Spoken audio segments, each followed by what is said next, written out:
I don't want to work for money, but we need money to be sustained. Yeah, we need money to keep the lights We on. need money to pay the bills. Yeah. So Nonprofits have bills. we do, Right? definitely.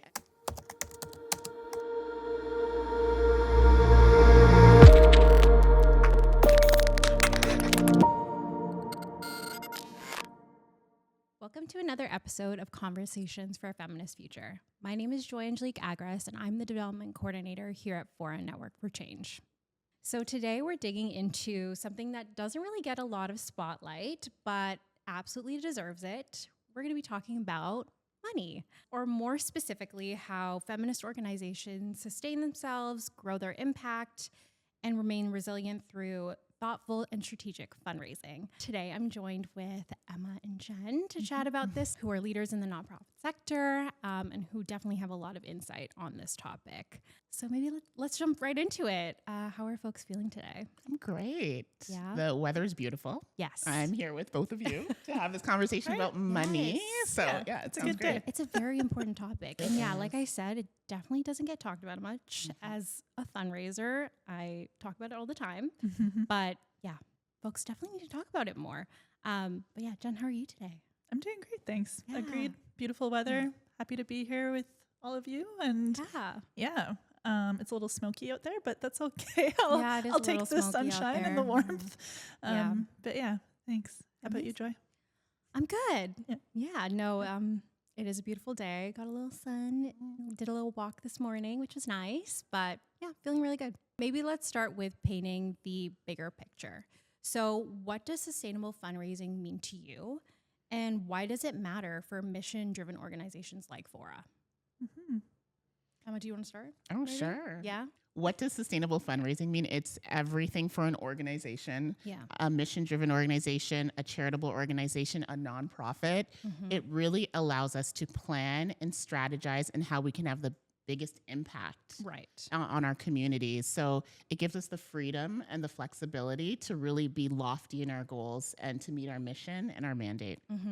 Absolutely. Yeah, totally. I completely agree with like the flexibility piece. And I think sustainable funding for an organization like Fora allows us to look at, the long term versus the short term. So like Emma said, like it allows us to be more strategic, more forward thinking, forward focused, that sort of thing. But I think it also allows us to not just focus on programs, which is, such a big, I think when fundraising isn't sustainable and it is always, year to year and that sort of thing, we're unable to focus more on the other pieces of our work that really matter, like the people that work for Fora, what that means when funding is either sustainable or unsustainable, which I think we'll get into a bit more. Yeah. No, that's actually a perfect segue to my next question, which was often in the nonprofit sector, we hear the phrase, you can't fundraise without fundraisers, but the need for operational support, HR and finance support is still so undervalued and under-recognized in the sector. And I would love to know, why do you folks think that is? Yeah. So there's this quote, I'm going to butcher the quote, but there was a quote that says, nonprofits and charities, we are tasked with solving the world's issues, from gender equity to violence against women to food insecurity. However, we have the fewest resources to do that. And I think it's because a lot of the times funders and donors, they want to see their direct impact, but they don't recognize that running a charity is a company, and you need to have an HR department or a staff. You need to have operations. These are the tools that allow the machine to run. And I think that there's something that's getting lost in translation between the funders and the organizations, and we're trying to bridge the gap so that they have that full understanding of our needs to do this work effectively. Totally. And I think what you touched on with funders not totally recognizing like the bigger picture, like the things that go behind a program, for example, like that is impact. And they forget that. They, of course, those numbers and the amount of folks that we reach and the young leaders that we reach is very, very important. But so is the behind the scenes work. Folks, sometimes funders just don't see that.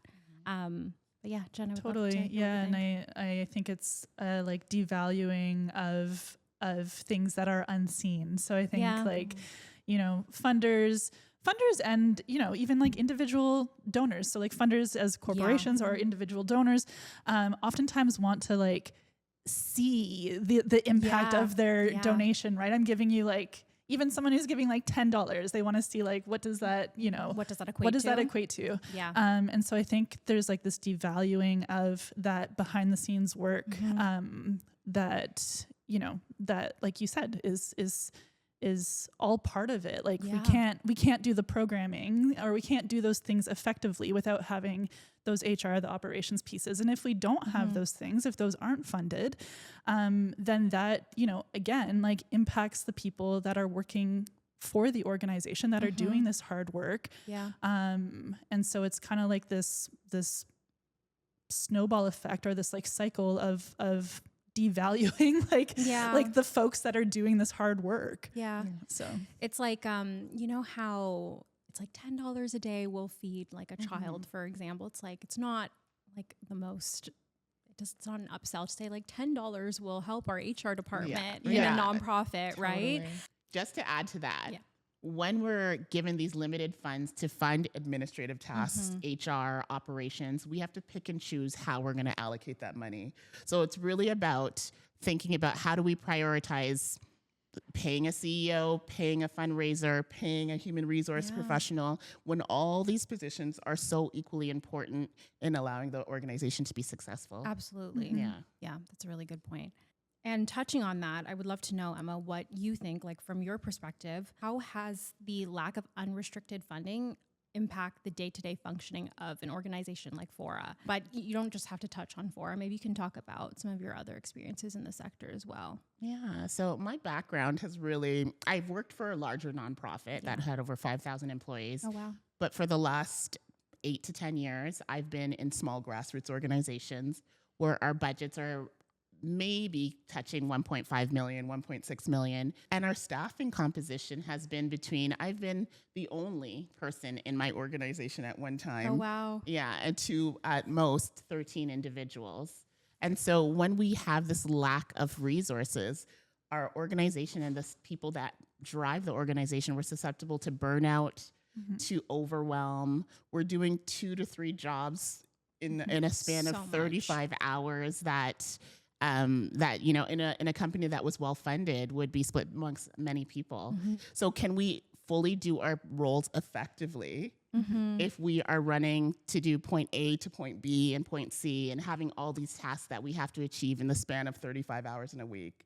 It leads to burnout, which is a systemic issue in the nonprofit sector, especially in the nonprofit sector when we see a lot of the positions, especially at the middle and entry level, are by women, racialized folks and gender marginalized folks, and they're tasked with these jobs where it overwhelms. So in talking about it as a systemic problem, maybe we can talk a little bit about burnout, actually, because you had touched on that. We're also seeing a lot of folks leave the sector, right? Because it all kind of trickles down this pipeline, right? Unrestricted funding.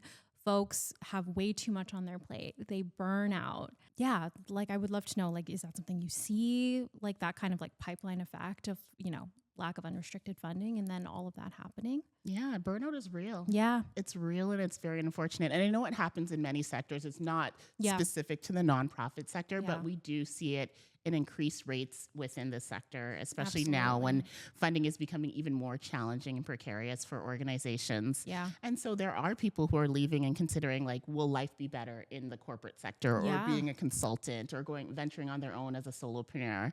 And I don't blame them. I don't blame them. A lot of us enter this world, the space of the charitable sector, because we are aligned with the values of the organization we work for or the greater good that we're trying to impact. I know that's the reason why I got into the nonprofit sector, is because I wasn't just about the almighty dollar. Even though I know the relevance and the importance of money, I knew that that I also wanted to work in a job where I knew it was contributing to a greater good. Yeah. Absolutely. But being in the sector, you're challenged, right? Like this whole point about, like, I didn't want to just work for money, but we need money. Like we need money. So it's a contradiction, right? Yeah. I don't want to work for money, but we need money to be sustained. Yeah, we need money to keep the lights on. We need money to pay the bills. Yeah. So nonprofits have bills. We do, definitely. And so another point is that we're challenged with not paying competitive salaries, Yes. Yeah. living wages, Yeah. especially those in entry level and middle management positions who are not being paid and compensated in a fair way in comparison to their corporate counterparts, but they're Right. just as talented, work just as hard, Mm-hmm. and are solving the world's problems. Yeah. And then it's so unfortunate, right? Because then we lose some folks when they do burn out, unfortunately. Maybe we lose them to another sector and they could have done amazing work in the nonprofit sector. Jen, I would love your thoughts on this. Yeah, well, just kind of like carrying forward with that idea is that, losing folks, like, of course, we want to support the people who work within our organization to do, whatever they feel they need to do as part of their career. If like the sector is not working for them, if this, if the particular job isn't working for them, that sort of thing. But if it does come to a result of, or if it is a result of, things like burnout and that sort of stuff, things that can be easily prevented if we do have like a better fundraising structure. Yeah. Then Unrestricted dollars. Yeah, exactly. Yeah. One, how sad is that? But two, in terms of like the way it affects our work and our programming and that sort of thing, then we have folks within a small organization spending, a decent amount of time or a chunk of their time rehiring all the time because we're losing folks as a result of burnout and those sorts of things. So, there's that piece. I think, not having access to unrestricted funding causes us to, move forward in our programming without as much innovation as we could possibly be having. We're forced to, like Emma was saying, like people are forced to take on multiple roles instead of just one, which, you can only do your work so effectively when you're doing 10 different things at the same time. So that leads to possibly like a reduced quality of programming for our participants. It leads to us trying to fit our programs into specific boxes that funders want to see. So it could lead to like, focusing more on one program over the other and those sorts of things, and not having the ability to like really respond to community needs and to be like flexible, to be like in the moment, like to meet the moment in terms of like what our community is asking for, what they're expressing they need. And so I think there's a lot, a lot going on there. Because folks are so focused on getting it done. And then something that you touched on, Jen, that I really like is that there's constant need for change and innovation, but without sustainable fundraising, without unrestricted funds, that just is not always possible because we're just trying to do what we need to do to get it done. And then what's left? Right? Yeah, we're just in like survival mode. We're not in thriving mode. We're trying to be in thriving mode. We're trying to thrive. So kind of switching gears a little bit, but but we're going to be diving even deeper into fundraising. But I would love to hear about what you think are some myths about nonprofit funding or fundraising that more people should question, especially considering some of the challenges that Fora has been facing recently. Yeah, there's a couple that come to mind. One that's like on a bit of maybe like a lighter note is, some people think because of the way that you present yourself or the way that Fora presents ourselves, which shout out to our incredible comms team. Yeah, shout out comms. But that because we present ourselves so well, we must be like this really well-funded organization. And we must be doing just fine. And people must not need our, we must not need their donations. Wrong. Incorrect. We just have incredible people. And, one example that comes to mind of this is every year we host our leadership forum at the Toronto Reference Library, and it's this beautiful location. And we've heard at least a couple of times that like, well, if we can afford to have this event in this beautiful location, like we must not need people's donations. Like we must be okay for funding. And it's like, well, there's a couple things to that. We've actually gotten quotes from like a lot of venues, and this is actually the most affordable one, believe it or not. So there's that. But also, depending on what you're funded for and what the funder wants to see, like you might have money to be able to pay for a nicer venue, but not for other things. And so, just that's one myth that comes to mind. Like even if an organization, a charity presents well, it doesn't necessarily mean that that they're doing okay, or that they might appear bigger even than they are. Like, I think people are often surprised when they find out that, the size of our team and that sort of thing. Yeah. I think just this idea that like organizations that are able to cut back on admin or to show like a small admin line are like the better, more effective organizations that are doing, the most with funder dollars. And, I think that's certainly a myth that I'd love to see, dispelled. Because it's like, we would have loved to add more to that admin line. It would have been so beneficial, but to make ourselves appear even more appealing to a funder, we had to bring that down and then put that towards programming. But funders out there, we want that admin line up, but it's just... Can I share a little story? So Jen and I work very closely together in terms of budgeting and just in terms of resources for the organization. Yeah.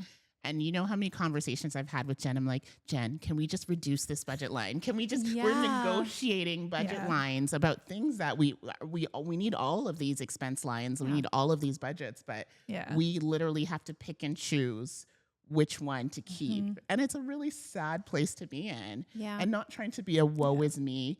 I know a lot of organizations are going through this, but this shouldn't be the reality, again, of the organizations and the people that are tasked with solving the world's problems. Yeah, exactly. Right? Totally. It should just be like, okay, this is how much money you have. Just let us know where you need the money. Because we will put it towards where it needs to go. And a lot of the time, all of these things, all that programming, there's so much work that goes behind it, and that falls under an admin line. Totally. And sometimes funders maybe just don't recognize that, or again, maybe are not fully seeing that bigger picture, or maybe are falling into these myths that we're talking about. It's so funny, Jen, that you mentioned Leadership Forum, because before I had joined the team, Leadership Forum was actually my first day. And I thought the team was way bigger before I came on to Fora. And I came on my first day and I was like, oh my gosh, this is a team of 10. And it's definitely that, right? You like see from the front, you see this beautiful event and you're like, oh my gosh, there must have been 20 people behind this, right? But it's like, no, it was a powerhouse of like 10 people. But yeah, it's I think it's a really great testament to what Fora can do and, the greatness of our team. But it's tough. Yeah, definitely. Oh, so to add to the myths, so we put together in 2023, we developed a Young Feminist Economy report. And that report explored what the experience of young women and gender marginalized youth would look like if we really centered them in the economy. And from that report, we decided as an organization that we were going to commit to paying a living wage to all our employees. And so one of the myths that is out there is that everyone's paid enough. You're paid enough. You can survive.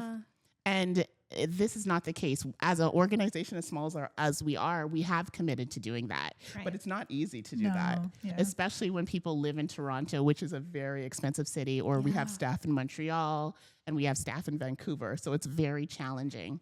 So the myth that we are adequately resourced, staff are being paid living wages, it's not a reality for many organizations. And Fora, we're able to do it. We are intentionally doing it, but that means we are drawing from other places where the money could also be used. I think like that pick and choose thing in fundraising is so real. And it's, I as someone who's in fundraising and looking at those budget lines and trying to figure it out. And again, in reality, we need all these things, but we have to pick and choose our battles almost. Jen, I would love to ask you, how do you think organizations like Fora can better communicate the long-term impact of investing in fundraising infrastructure?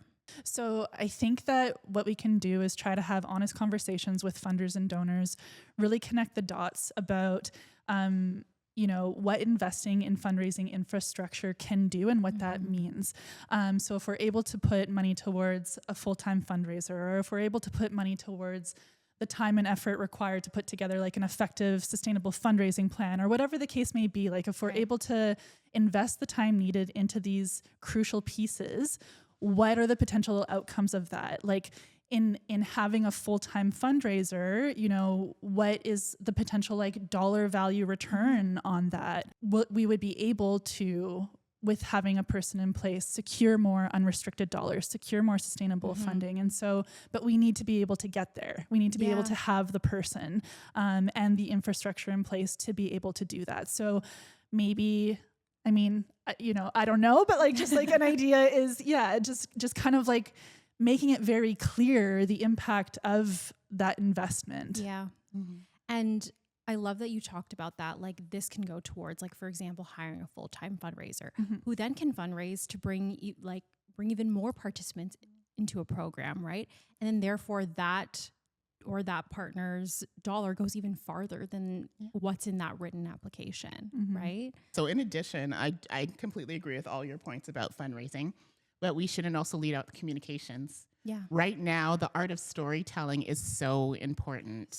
Yeah. And that's one of the things that, as Jen mentioned, Fora does so beautifully, so that oftentimes people think that we are fully resourced or, that we have this flexibility in our funding or adequately funded, I should say, right? And that is not the reality, right? We are very fortunate to have some grants that have allowed us to do this work of storytelling, to share the behind the scenes like we are on this podcast right now, right? But so it's so important to have those pieces resourced as well. Yeah. So I would say it's really about, that's how we start to communicate, like really being vulnerable and being transparent in who we are and having these conversations. Like I would love for us to have a funder here to really have a conversation and this exchange about that, to hear their thoughts, because I know oftentimes their hands are tied, right? Yeah. Funding is a power dynamic. And unfortunately it comes from top down, where those at the bottom really aren't influencing the shifts in fundraising and the structure as they should be, right?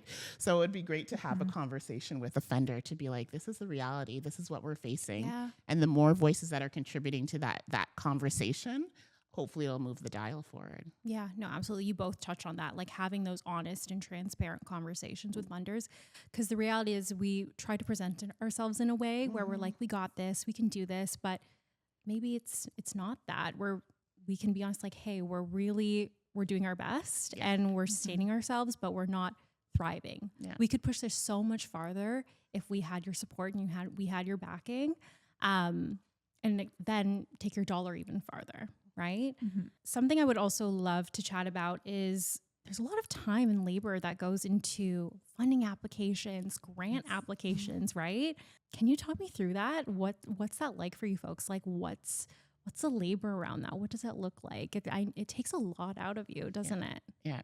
I'll start and then feel free to jump in. Like when we know we have a grant application, we literally have to schedule a week of our time, and that's not just one person. It's a team effort. We need someone doing the budget, someone thinking about programs, the operations component, because some of these grant applications are multi-page, multi-question.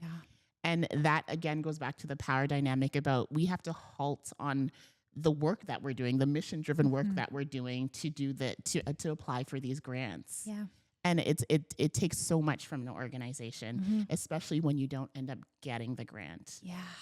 It's my gosh, it's a kicker. It is a kicker, right? When we pour so much, and then we hit submit with the hope that we'll get this money, and to get that rejection letter and know how much time and energy was shifted from other things to put into that. It's not easy to resolve the feelings around that. From my time at Fora, it's definitely all hands on deck when there's a grant application. So it's really competitive. So you have to put your best foot forward each and every time. Yeah. And it's wild. Like, we're talking about Fora. And if you think about across the nonprofit sector, even if we're just looking across Canada, and like all the people, like I've been on, introductory, funding calls where like a funder will host a call for anyone interested in applying and just kind of walk through the process and that sort of thing. I've been on those calls with like hundreds of other people. And if you consider the amount of time that each organization is putting into that grant application, and then the few organizations that are going to be selected, like just think about across the nonprofit sector across Canada, like how many hours and dollars are wasted going into writing these intensive applications that, only a very small portion are going to see any result from. Yeah. And constantly thinking about like when you're writing those grant applications, like how do I make myself stand out from all these thousands and thousands of applicants, right? Like what's that like one line even can make a difference.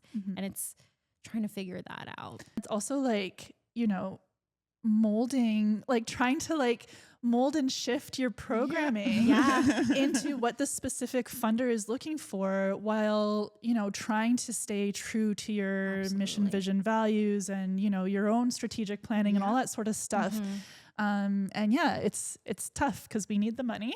And it's, you know, trying to like mold ourselves, but in a way that, you know, we're still able to do the work that we've set out to do. Yeah, I feel like Jen and I, because we work together so much, we're on the same wavelength. Because I was going to add that oftentimes we have to create these grants that are for like 1, 2, and 3 years, and so we have to think 3 years ahead about where the organization's going to be, but we don't have the funding, so it's really hard to it's hard to really balance that out with like the reality with the innovation you want to apply to these major projects and grants that you want to take on, right? So it's like. It's almost a catch-22, right? Yeah. That actually is a perfect lead up to what I wanted to ask you, Emma, was that when, for example, funders push for that minimal overhead or admin, that minimal admin line where it's like, you know, maybe 10% of what's on your grant application, right?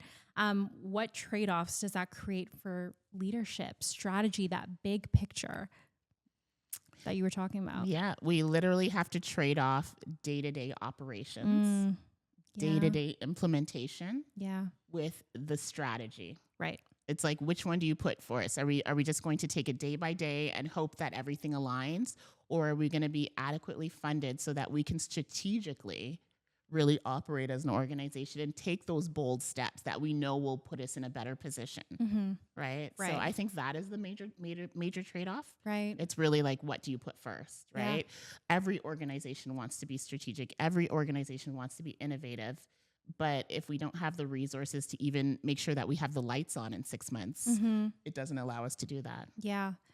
And then adding to that, from your perspective, what does real sustainability look like from that systems and operational lens? Yeah, so what it looks like is trust-based philanthropy. And one of our funders that I've mentioned personally on my LinkedIn and just publicly to others is RBC Foundation. Yeah. They very much practice trust-based philanthropy. We have a great working relationship with them. They've been funding our Rise on Boards program that puts young women and gender marginalized youth on boards across Canada since 2017. And what is so impressive about what they do is they really they allow us the flexibility to put towards administrative expenses if that's where we see the need. They allow us to put towards events and programs, and really they entrust us to know to effectively spend the money to the benefit of the organization. Yeah. Like it's really up to us to figure out what's best. And something that I like also we could chat about was that need for organizational health, right? And not just this focus on, we've chatted about it throughout the podcast, but not just this focus on program delivery. It's like, how do we sustain? How do we thrive as an organization, right? Yeah, how do we shift these power dynamics? Like this whole like top down, we'll give you the money and this is what you have to do with it. Let's put some trust in these organizations that are so effective and have been doing this work for years. Yeah. And it's like once the organizational stuff is figured out, like imagine like for so many orgs across the board, right? Once that those admin costs are figured out, imagine the amazing work that they could do. Yeah. Like if they weren't fighting day to day to figure that out, like the impact would be incredible, right? Emma and Jen, I have 2 last questions for you, and I would love for you to answer whichever one you feel you'd like to speak to. So imagine you didn't have to spend all your time fundraising or writing grants. What would you do with that time at Fora? How would you fill all that time? Because we are spending a lot of time writing grants and applications. And my second one is, if you could rewrite the rules around nonprofit fundraising, what's one thing you would change? Feel free to speak to everyone you want to speak to. Okay, I can jump in. Yeah. So what would I do with my time? Yeah. Oh my goodness, that's a loaded question. That's a big question. Yeah. So it would allow me and us to be, again, more strategic. We're launching our new strategic plan that runs from 2025 to 2029, and we have some lofty goals. Right. But to achieve those goals, you literally have to be in the space to be able to be strategic, to connect with partners, to connect with stakeholders, to advance those the mission. Yeah. Right. So that would, if money was no object, and if we can do this work, it would allow me to really reach out to our partners and see how we can effectively advance this work of gender equity, and reach out to our partners and see how we could put youth leadership in the forefront. We can come together collectively to solve these issues and these concerns of the world, and not be so tied to like how do we keep the lights on? Yeah, really focused on building those relationships to create those long-term. Hit the mic. I'm sorry. It's okay. And it will allow us to innovate, right? Like it would allow us to be creative. What could it look like if we really were resourced to do this work? Because there are some phenomenal people in the sector, absolutely, who have so many great ideas. And I've seen in the years where people come in, they're energized, they have all these ideas, and slowly that light starts to dim because they realize the funding is not there. Yeah. So if we were to have that funding, we could be creative in how we're solving these issues in the world. Yeah. Absolutely. Which I think would like ultimately lead to, more collaborations and all that sort of stuff. Because you're talking about like partnership building and all that sort of thing, which I think eventually would lead to less duplication of people, doing the same sort of work, spending money on the same sort of thing. So it would eventually lead to like savings in a sense across the sector, and just like a wiser use of donor dollars in that sense, and like being able to do the strategic thinking and all that sort of stuff would allow us to actually like, look at that sustainable fundraising model even more. It's like this like really, it would be this really cool sort of beautiful like snowball effect. Yeah. So it's like not even building relationships with just our partners. It's with our partner organizations or folks doing similar or, similar work in the gender justice space. So that's, absolutely. Jen, which question did you want to answer? I think I'll answer the second one. If I could rewrite the rules around nonprofit funding, one thing I would change is like literally what we're talking about here today. Everything you talked about. All of it. Yeah. But I think the ability to have multi-year funding, ideally unrestricted, but I think like multi-year funding in general, like in and of itself, just would allow organizations to do all the things that we've talked about today, like to be more strategic, to be more innovative, to basically like get out of the like day-to-day sort of survival mode. Yeah, thank you. Survival mode, exactly. It would allow us to like do the care work that we need to do, not just like for the people that we serve, but for the folks who are working within our organization that are doing this hard work.